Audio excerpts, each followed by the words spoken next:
9 বাজিল। আহিলোঁ লুইতৰ পাৰলৈ। তীব্ৰ বেগত গতি কৰিছে লুইতে। নীৰৱে নিৰলে শব্দবোৰত উৰা মাৰিছে মন লুইতৰ সিপাৰে।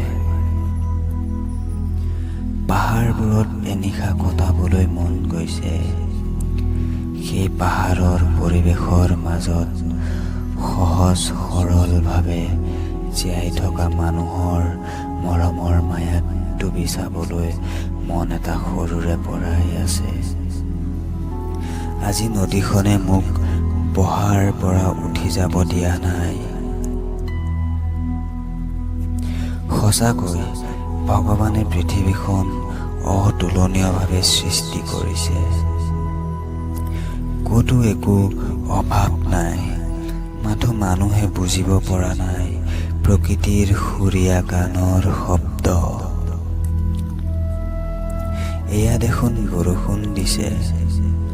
বিজুলীৰ পোহৰত সমগ্ৰ লুইতখন জিলিকি পৰিল আন্ধাৰ মুকলাই। উত্তৰ দিশে দূৰণিত আকাশখনেও মুগাৰ সাজ পৰিধান কৰিছে।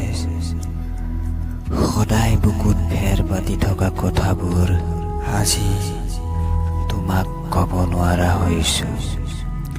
কিজানি প্ৰেমৰ জগতখনত থকা মোৰ সপোনৰ তৰাবোৰে ৰাউচি জুৰিছে। সপোনৰ সমাৰ্থক শব্দ যদি দিঠক হ'লহেঁতেন পৃথিৱীত সুখৰ শেৱালি সৰিল হয়।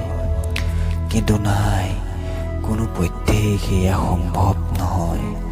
নাজানো কি পদ্ধতিৰে কাৰ আগত প্ৰকাশ কৰোঁ হৃদয়ৰ ভাষা।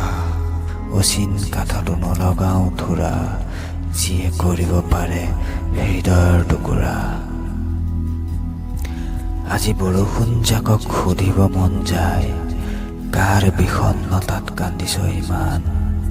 কোনে দুখ দিলে তোক পৃথিৱীৰ সমান?